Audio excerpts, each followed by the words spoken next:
जय श्री ओम नमः सिद्धेभ्यः नमो अरिहन्ताणं नमो सिद्धाणं नमो आयरीयाणं नमो वज्जायाणं नमो लोये सवसाहूणम् गुण अनंत ज्ञायक विमल परम ज्योति भगवान परम पुरुष परमात्मा शोभित केवल ज्ञान। ज्ञान दर्पण में अपने ज्ञान स्वभावी आत्मा की महिमा बताने वाले सुंदर सुंदर छंद दीपचंद जी साहब ने लिखे हैं। चिदानंद ज्ञायक भगवान की धुनी को निरंतर धारण करने के लिए यह छंद खूब सरसता लिए हुए हैं और ज्ञानी जीवों की परिणति में सदा ज्ञायक स्वभाव ही ऊर्ध्व रहता है। इसलिए आत्मा को ऊर्ध्व रखने वाले उपशांत मोही, क्षीण मोही या जितेंद्रिय जिन ये नियम से इन शुद्धात्मा के प्रतिपादक छंदों से अपने उस त्रिकाली ध्रुव स्वभाव को मुख्य करते हुए उसका लक्ष्य करते हैं। तो ऐसे ये सुंदर सुंदर छंद है। आदिनाथ मुनिराज भी अपने स्वभाव के आश्रय से ही महासुखी रहे और 13 महीने 9 दिन तक आहार नहीं मिलने पर भी सहज ज्ञाता दृष्टा के स्वभाव में रहकर महान सुख का अनुभव करते रहे। उनके सुख में कोई कमी नहीं हुई। धन्य मुनीश्वर धन्य आत्मबल आकुलता का लेश नहीं, तृप्त स्वयं में मग्न स्वयं में किंचित भी संक्लेश नहीं। निरंतर स्वरूप में ही तृप्त रहने वाले और मग्न रहने वाले मुनिराज को आहार का विकल्प आया, इसलिए आहार चर्या के लिए तो निकल पड़े, परंतु जब वह विधि नहीं जानने के कारण अंतराय निरंतर उदय में आया, आहार का उनको भोगांतराय का उदय था और समाज के लोगों को दानांतराय का उदय था। दोनों के कर्म अलग अलग। हम देना चाहें मुनिराज को लेकिन दे नहीं पा रहे, और मुनिराज लेने के लिए हमेशा आ रहे, रोज आ रहे आहार चर्या के लिए, लेकिन ले नहीं पा रहे। और दोनों के भाव मतलब दोनों के इसमें मुनिराज को तो कोई फर्क पड़ा ही नहीं। देने वालों को जरूर दुख होता था कि भाई हम आहार दान देना चाह रहे हैं लेकिन हमारा पुण्य ही इतना नहीं है कि वह क्रिया योग्य रूप से संपन्न हो।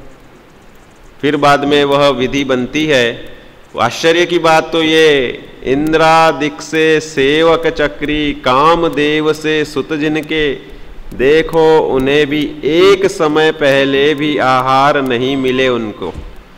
कि भाई इंद्र जिनका सेवक, इंद्र आकर के दीक्षा कल्याणक महोत्सव मना के गया। दीक्षा कल्याणक में नमी और विनमी ये जो 2 राजकुमार थे वो बोलने लगे कि सबको तो आपने राज्य दे दिए, हमें नहीं दिया कुछ। आपने 100 पुत्रों को बांट दिया, सबको दे। ये उनके मामा के पुत्र थे। तो नमी विनमी वह मांगे तो इंद्र आया और बोला कि भाई अरे इन्होंने मुनि दीक्षा ले ली, इनको डिस्टर्ब मत करो, आओ मैं तुम्हें राज्य देता हूँ। और विजयार्ध की उत्तर और दक्षिण श्रेणी में नमी विनमियों को राजा बना करके राज्य दिया। मतलब इंद्र उधर तक ध्यान दे रहा है। और बाद में फिर रोज 6 महीने तक तो प्रतिज्ञा पूर्वक एकाग्र चिंता निरोधो ध्यानम, मौन पूर्वक अपने स्वरूप में निमग्न हो गए। और वह तो चतुर्थ काल का संवनन वज्र वृषभ नाराज संवनन होता है। वज्र वृषभ नाराज संवननधारियों को वह शुधा परिशह, तृषा परिशह, शीत उष्ण आदि 22 परिशह सहन करने की विशेष सामर्थ्य होती है। इसलिए चतुर्थ काल का संवनन अपना अंत के 3 होते हैं, उसमें भी विशेष रूप से असंप्राप्त श्रुपाटिका पाया जाता है, जो सबसे हल्का संवनन है, जिसमें कोई भी सहनशीलता नाम की चीज नहीं होती है। इसलिए जो इस काल में इस संवनन से पुरुषार्थ कर ले वह महान प्रचंड पुरुषार्थी कहलाता है। तो क्या हुआ कि वे मुनिराज सहज ज्ञाता दृष्टा रूप रहते हुए बाहुबली मुनिराज ने जो 1 वर्ष पर्यंत वृक्ष जान तन चढ़ गई, बोले 1000 वर्ष पर्यंत तपश्चर्या हुई ना। और इनका छद्मस्त काल आदिनाथ मुनिराज का, इनका भी छद्मस्त काल 1000 वर्ष का रहा। केवल ज्ञान इनको 1000 वर्ष बाद हुआ ना दीक्षा लेने के, क्योंकि आयु लंबी और समय भी अपने क्रम में जितना, उस समय भी 24 घंटे का ही दिन होता था, लेकिन सहज सरसता और अपने आनंद की घनीभूतता 6वें 7वें योग्य गुणस्थान की उन तीर्थंकर मुनिराज की नियम से भावलिंगत्व दशा होती है। उनमें ऐसा नहीं होता है कि वे 4थे गुणस्थान वाले द्रव्यलिंगी बन जाए या 5वें वाले द्रव्यलिंगी बन जाए। वे नियम से 6ठे 7वें गुणस्थान वाली भूमिका में ही रहते हैं और प्रचुर स्वसंवेदन का सुख लेते हैं। तो ऐसे उनके घनीभूत आनंद के वेदन में आहार आदि का विकल्प कोई भी मायने नहीं रखता, इतने सहज सुख की उनकी गहराई रहती है। लेकिन हमें मायने रखता था, श्रावकों को मायना रखता था कि अरे 13 महीने 9 दिन से हम रोज 6 महीने तो समझ लो आहार चर्या को निकले ही नहीं, लेकिन 7 महीने 9 दिन से रोज आहार लगा के या उनको पड़गाने के लिए या आहार देने के लिए निरंतर लालायित रहें, लेकिन विधि नहीं जानने के कारण दुखी होते रहे। और वह दुख का निवारण आज के दिन हुआ था, वह अक्षय तृतीया। कह रहे हैं कि जो कभी भी तीर्थंकर मुनिराज को एक बार भी आहार दे दे तो नियम से मोक्ष जाने की गारंटी हो जाती है। जो तीर्थंकर मुनिराज को एक बार भी आहार दे दे तो वह नियम से अल्प भवावतारी उसी भव में या आगामी 2-4 भवों में शीघ्र ही मोक्ष जाता है। इसलिए वह हम जो पंचकल्याणक में तीर्थंकर मुनिराज को आहार दान करते हैं, स्थापना निक्षेप के तीर्थंकर को, उसकी भी महिमा विशेष हमें अंदर में होनी चाहिए। हम कहाँ, साक्षात तीर्थंकर हमारे भाग्य में नहीं है, लेकिन स्थापना निक्षेप के तीर्थंकर तो वह मुनिराज तीर्थंकर मुनिराज हैं, तो वह उसकी हमें महिमा विशेष होनी चाहिए। तो वह अक्षय पुण्य का धारक हो जाता है। मतलब अब उसका पुण्य जब तक वह मोक्ष नहीं जाएगा तब तक क्षय नहीं होगा।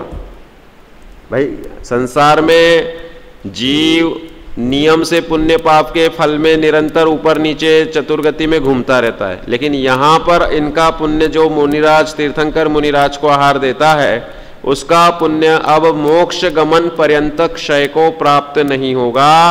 इसलिए वह अक्षय तृतीया जो दिन दिया, सभी 24 तीर्थंकर मुनिराज को आहार दान वालों को सबका अक्षय पुण्य होता है, लेकिन आदिनाथ मुनिराज के समय की घटना विशेष प्रसिद्ध हो गई और दूसरे आदि तीर्थंकरों को तो तीसरे ही दिन आहार मिल गया। भाई आज दीक्षा ली, आज का उपवास, कल का उपवास और परसों उन्हें आहार मिल गया। क्षीर मिश्रित चावल मतलब दूध की खीर का आहार 23 तीर्थंकरों को मिला। और यहाँ पर इनको श्रेयांश राजा सोम के भाई लक्ष्मण और राम, तो प्रसिद्ध कौन हुए? राम राज्य लक्ष्मण का राज्य था, लक्ष्मण नारायण था ना, बलभद्र बड़े भाई हैं। जैसे श्री कृष्ण नारायण थे और बलदेव बड़े भाई थे, तो अपन उनका बोलते क्या बलदेव का राज्य था। भाई अपन बोलते श्री कृष्ण का ही राज्य था, नारायण थे ना वो। ऐसे लक्ष्मण का राज्य, लक्ष्मण नारायण थे, रावण प्रति नारायण था। राम ने रावण को नहीं मारा, लक्ष्मण ने रावण को मारा। जैन रामायण जो कहती है और जो यथार्थ और सच्ची है, तो नारायण पद लक्ष्मण का था, लेकिन नाम ख्याति और यशस कीर्ति का उदय वर्तमान काल में वह रामचंद्र जी के निमित्त से रहा। अब तो खैर उनका यशस कीर्ति का उदय भी खत्म, क्योंकि वो तो सिद्ध महाराज बन गए ना, नाम कर्म का उदय वहां कहाँ रहा। लेकिन चलता रहता है, ख्याति चलती रहती है ऐसी। तो ये इसी तरह से राजा श्रेयांश, राजा सोम उनके भाई वो श्रेयांश, तो वह राजा श्रेयांश पने को प्राप्त हुए और उनके माध्यम से वह कार्य संपन्न हुआ। सहज ही उन्हें देखते ही जाति स्मरण होना, पूर्व में स्वप्न फल जाना था उन्होंने।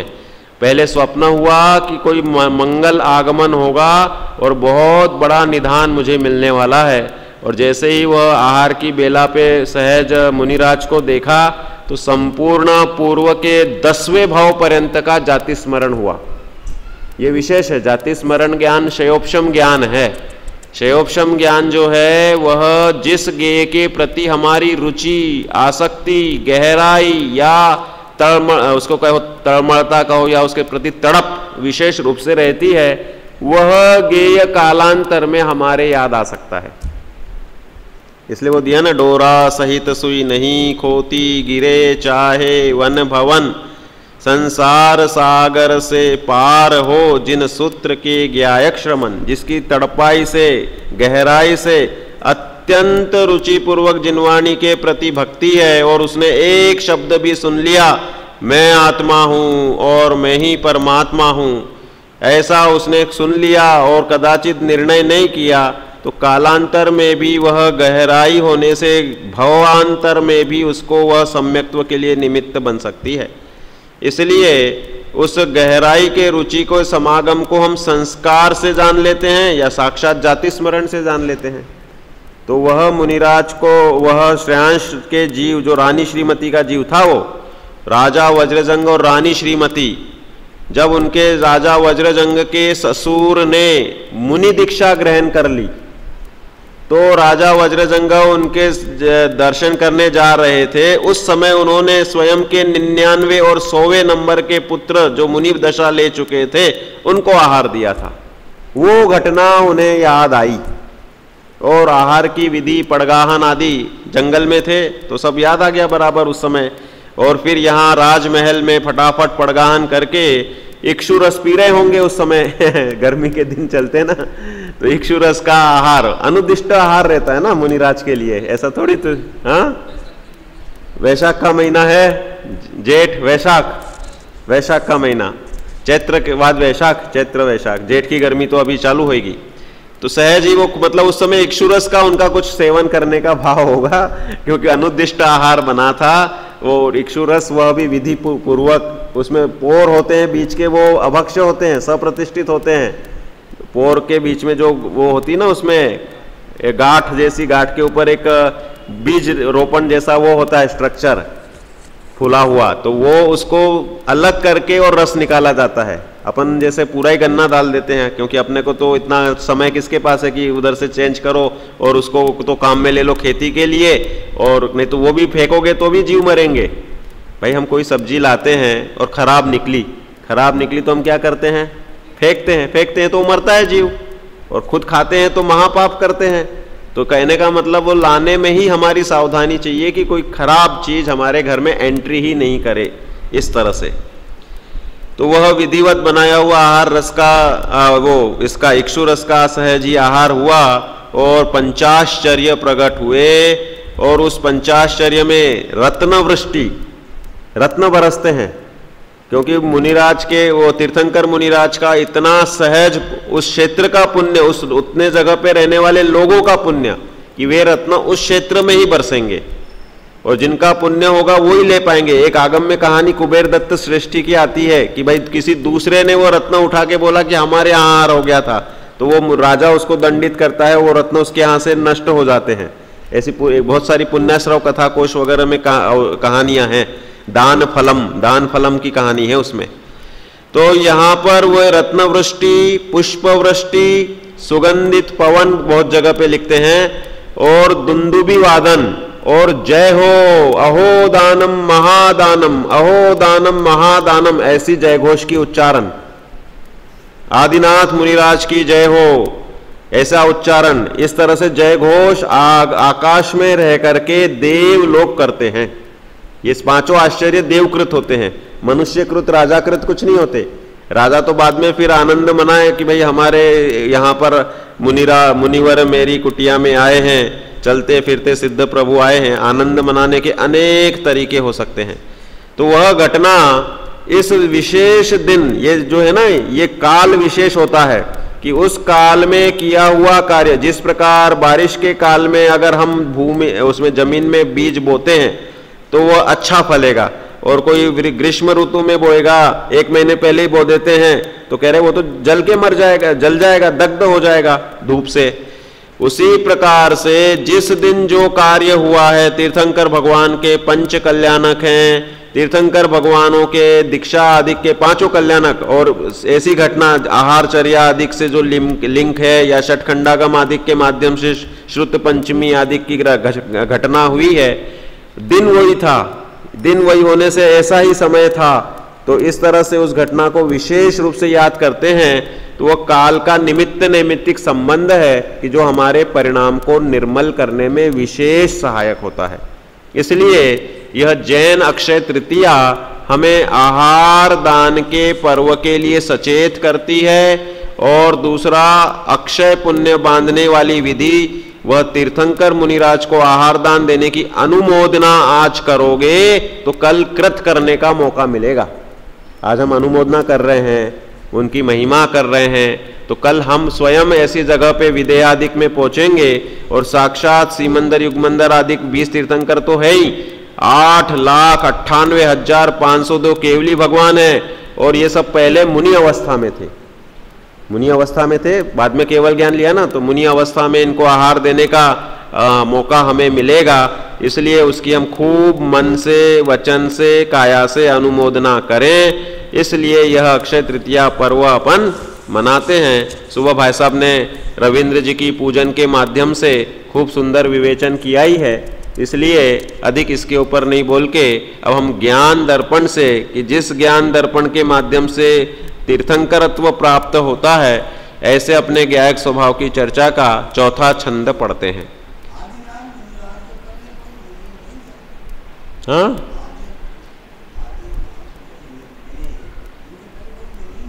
आदिनाथ भगवान के पहले कोई मुनि नहीं था ना, क्योंकि भोग भूमि थी ये उत्तम मध्यम जघन्य, जघन्य भोग भूमि पूरी हुई। और उस भोग भूमि के चतुर्थ काल के अंत में, तीसरे काल के अंत में ही आदिनाथ महाराज का वो हुआ और मोक्ष भी हो गया। चौथे काल के पहले ही हो गया उनका मोक्ष। वो आयु अल्प थी वो उन्होंने सबने समोशरण में दीक्षा ली। सबसे पहले मोक्ष गए अनंत वीर्य स्वामी भरत चक्रवर्ती के बेटे, और बाहुबली कामदेव थे, इसलिए ख्याति हुई कि बाहुबली स्वामी मोक्ष गए पहले। सबसे पहले अनंत वीर्य स्वामी गए, पोते ने दादा के पहले मोक्ष का द्वार खोला, और बाहुबली स्वामी बाद में मोक्ष गए, जो पदधारी थे, छलाका पुरुष थे। इसलिए इस 24 के छलाका पुरुषों में बाहुबली स्वामी सर्वप्रथम मोक्ष गए, ऐसा प्रसिद्ध हुआ, क्योंकि कामदेव थे वो। तो इसलिए इन्होंने सबने दीक्षा कब ली? जब मुनिराज ने दीक्षा ली, आदिनाथ मुनिराज ने, तब 4000 राजाओं ने दीक्षा ली, भ्रष्ट हो गए। लेकिन सबकी सम्यक दीक्षा आदिनाथ मुनिराज को केवल ज्ञान होने के बाद हुई। केवल ज्ञान होने के बाद में उपदेश हुआ मुनि धर्म का, श्रावक धर्म का, मुनि धर्म का, सब उपदेश दिव्य ध्वनि में हुआ। तो सबने अपने परिणाम सुधार के यथार्थ भाव लिंगत्व को अंगीकार कर लिया।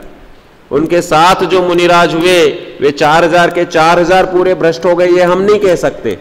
सम्यक दर्शन तो अनेकों जीवों में पाया जाता है, इसलिए लेकिन जन्म से सम्यक दर्शन तो तीर्थंकरों में ही पाया जाएगा। शायिक सम्यक दर्शन जो लेके आया तो उसे तो वह पूर्व भाव से सम्यक दर्शन लेके आया, और नया सम्यक दर्शन जो कर रहा है उसे देशना लब्धि निमित्त बनेगी, तो वह ग्रस्तावस्था के तीर्थंकर की भी देशना निमित्त बन सकती है सम्यक दर्शन के लिए। तो सम्यक दृष्टि तो उनके दोस्त बहुत सारे हो गए होंगे। जिस प्रकार भगवान महावीर के इसमें तो लिखते हैं ना कि भाई त्रिशला माता पूछती है कि महावीर कहाँ है, तो किसी ने बोला ऊपर है, किसी ने बोला नीचे हैं। तो फिर उनने अनेकांत से सिद्धि की कि भाई इनकी अपेक्षा मैं ऊपर हूँ, इनकी अपेक्षा से नीचे हूँ, और इस प्रकार से उन्होंने स्याद्वाद समझाया। तो तीर्थंकर पुत्र से भी चर्चा वार्ता धर्म की करने की पद्धति अनेक प्रकार से आती है। तो सम्यक दर्शन तो बहुत सारे लोग गृहस्थावस्था से ग्रहण कर सकते हैं, और मुनि अवस्था उनके पहले किसी की नहीं होती है। उसके बाद में फिर परंपरा से द्वितीय तीर्थंकर आदिनाथ भगवान का शासनकाल चला, आधा पूरा एक कोड़ा कोड़ी सागर का आधा कोड़ा कोड़ी सागर, 50 लाख कोड़ी सागर पर्यंत, इतना सारा लंबा चला ना। और बाद में फिर उस काल में मुनि होते रहे, वो सब आदिनाथ भगवान का शासन काल कहलाया।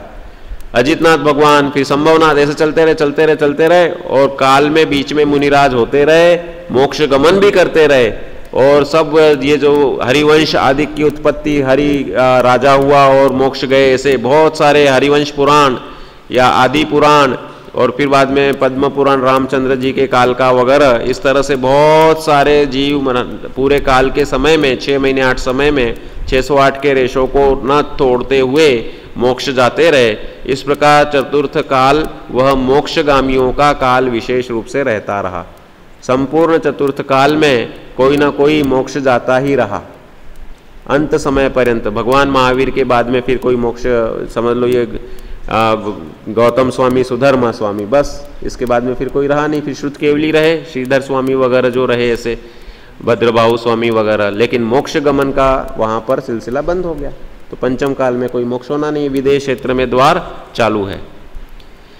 तो इस तरह से वह मुनिपद उनके केवल ज्ञान के बाद में सब दीक्षित होकर के और यथार्थ मुनि धर्म, श्रावक धर्म को समझ के अपना कल्याण करते हैं। ये तो निमित्त नैमित्तिक संबंध हैं।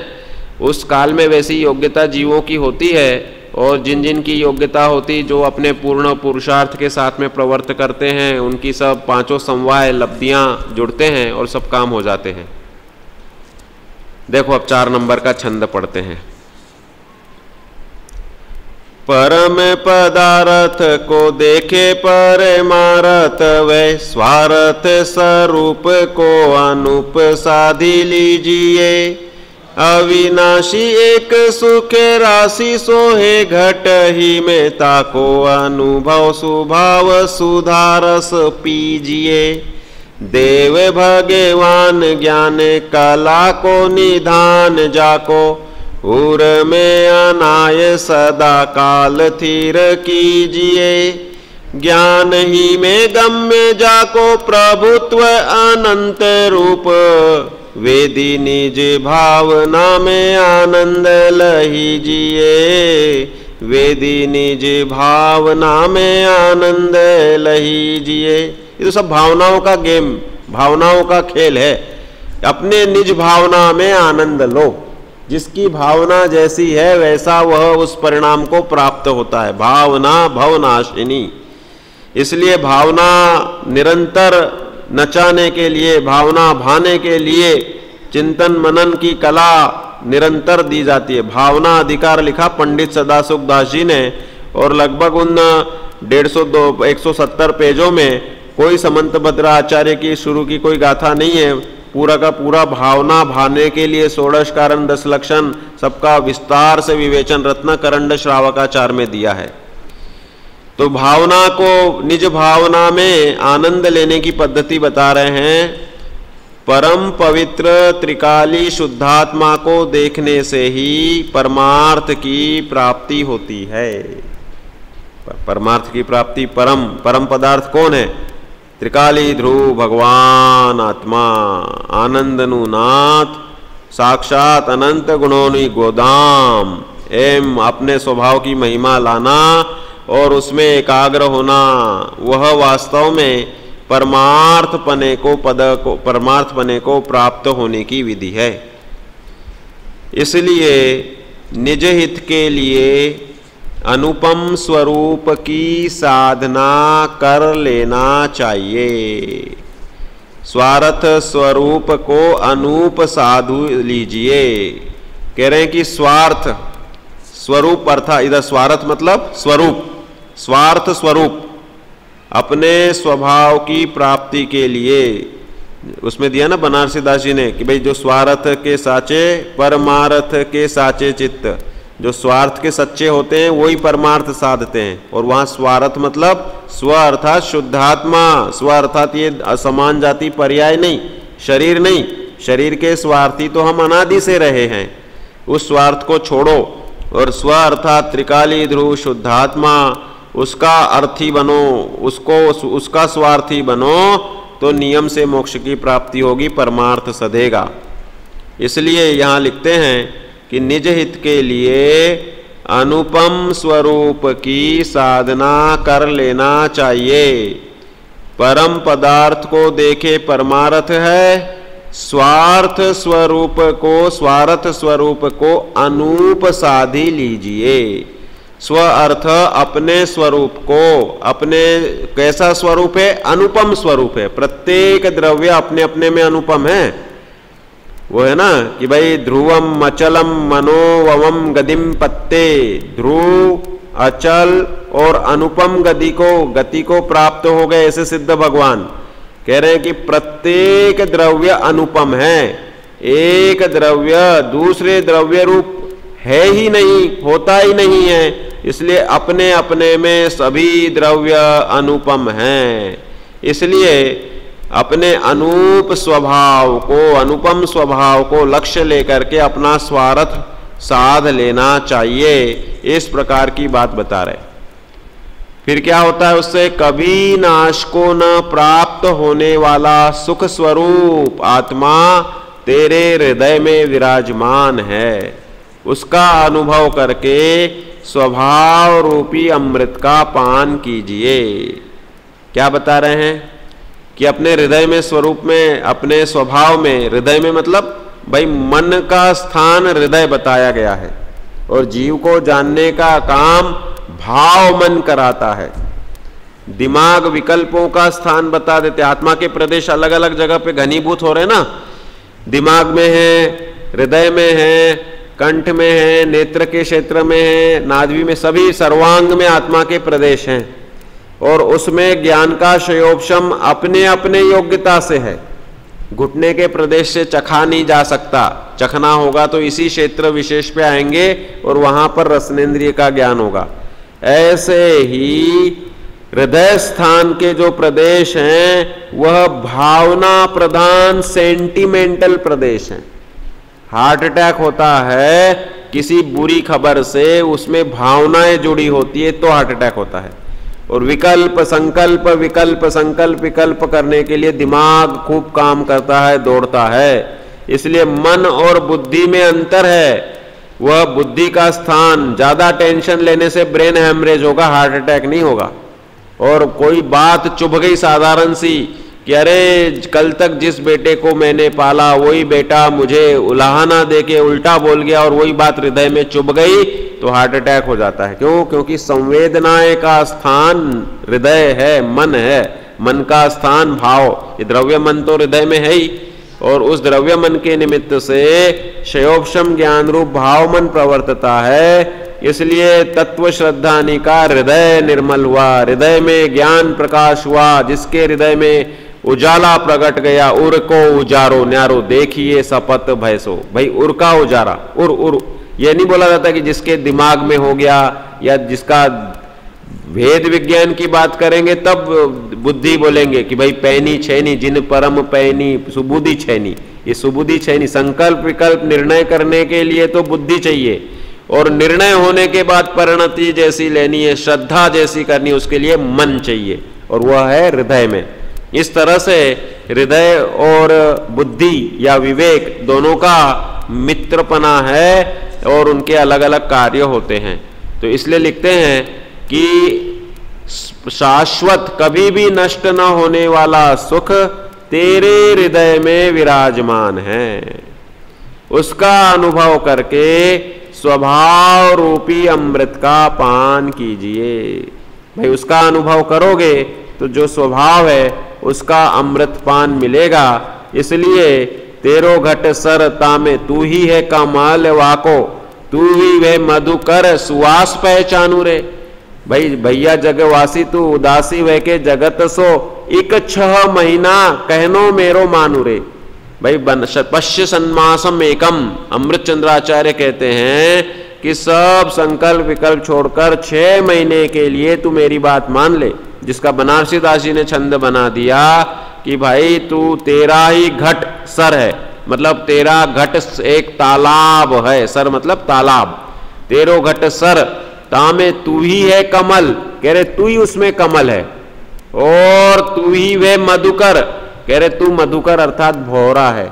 और तू ही अपना सुवास पहचानू रे।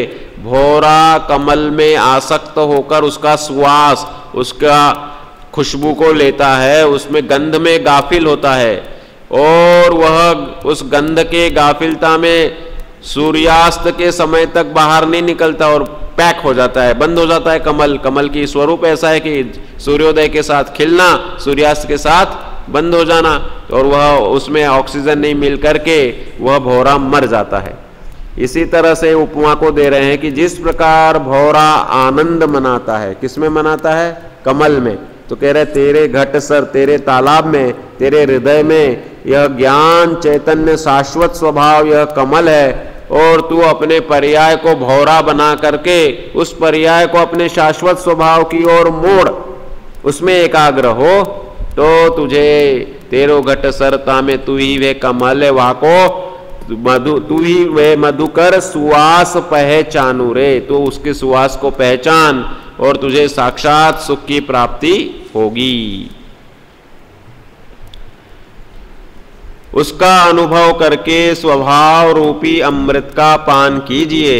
ऐसा सर्वोत्कृष्ट भगवान आत्मा ज्ञान की कलाओं का खजाना है, उसे हृदय में लाकर सदैव उसमें ही लीन होना चाहिए, रहना चाहिए। देखो इसमें बताया है क्या, देव भगवान, पहले तो बता रहे अविनाशी एक सुख राशि सोहे घट ही में। कह रहे हैं कि भाई अविनाशी सुख राशि तेरे घट में, घट में मतलब ये जो शरीर है ये घर है। किसका घर है ये शरीर? आत्मा का घर है। एड्रेस क्या है हमारा? हम देह प्रमाण है ना, तो इस देह में तो हम रह रहे हैं, तो ये घर हमारा, ये देह हमारा घर है। और इसी में ज्ञान दर्शन सुख वीर्य लक्षणों से हमारे जानन स्वभाव से आत्मा की पहचान हो रही, और ये स्पर्श हल्का भारी रूखा चिकना और वर्ण और रस और गंध से इस शरीर की भी पहचान हो रही। इस पुद्गल शरीर से भिन्न ज्ञान स्वभावी आत्मा इसी देह में दूध पानी की तरह एक में खो रहा है, उसे पृथक करके जान लो। इसलिए बोल रहे कि अविनाशी एक सुख राशि सोहे घट ही में, ताको अनुभव स्वभाव सुधारस पीजिए। कह रहे हैं कि उस स्वभाव का अनुभव करके सुधारस मतलब अमृत रसपान कीजिए।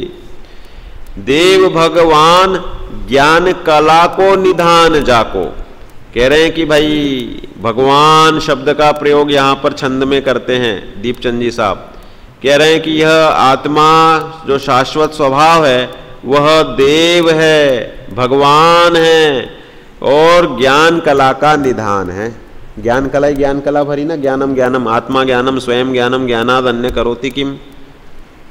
उर में अनाय सदा काल थिर कीजिए। कह रहे हैं कि उर में तेरे हृदय में विराजमान है, वहां पर सदा उसमें लीन रहना चाहिए। ऐसे सर्वोत्कृष्ट भगवान आत्मा जो ज्ञान की कलाओं का खजाना है, उसे हृदय में लाकर सदैव उसमें लीन रहना चाहिए। वह आत्मा मात्र ज्ञान गम्य है, ज्ञान ही में गम्य जाको प्रभुत्व अनंत रूप। कह रहे हैं और किसी विधि से नहीं जाना सकता। भाई ज्ञान से ही जाना जा सकता है ना, और किससे जानेंगे? ज्ञान ही जानने वाला है। वह आत्मा मात्र ज्ञान गम्य है, वह किसी के देखने योग्य रूप ही नहीं है, तो अन्य कोई विषय के गम्य नहीं है, इंद्रिय गम्य नहीं है। स्वभाव से जो ज्ञान अंतर्मुख है उस ज्ञान गम्य है, ये बताना चाह रहे हैं। अनंत प्रभुत्व रूप है। कह रहे प्रभुत्व है ना, स्वतंत्र शालित्व लक्षणा। कह रहे हैं कि वह अखंडित प्रताप स्वातंत्र शालित्व लक्षणा प्रभुत्व शक्ति। प्रभुत्व शक्ति का दिया है स्वरूप क्या है कि जिसका प्रताप अखंडित है, किसी भी प्रकार से खंडित नहीं होता, ऐसा मेरा आत्मा का प्रताप। और स्वातंत्र शालित्व लक्षणा, कह रहे हैं वह प्रताप स्वतंत्र है, किसी के द्वारा दिया हुआ नहीं है, किसी के अधीन नहीं है, परतंत्र नहीं है। तो ऐसा अखंडित प्रताप स्वतंत्र शालित्व लक्षणा प्रभुत्व शक्ति है। तो इसलिए कह रहे वह अनंत प्रभुत्व रूप है, और अपने परिणामों में अनुभव करके उसका आनंद का अनुभव कीजिए। ज्ञान ही में गम्य जाको प्रभुत्व अनंत रूप। कह रहे हैं कि उसका पराक्रम प्रभुत्व अपना अनंत रूप है। वेदी निज भावना में, कह रहे हैं अपनी भावना में, अपने चिंतन में, अपने ज्ञान में ही उसको वेदन करके आनंद लहीजिए। भाई आनंद प्राप्त करने की विधि यह है कि त्रिकाली ध्रुव शुद्धात्मा शाश्वत स्वभाव ज्ञानानंद स्वभावी आत्मा हृदय में विराजमान है, उसके सन्मुख हम अपनी दृष्टि करें तो सहज ही सुख का अनुभव होता है। इस प्रकार यहाँ पर चर्चा संक्षिप्त की है। अगला छंद अपन कल लेंगे।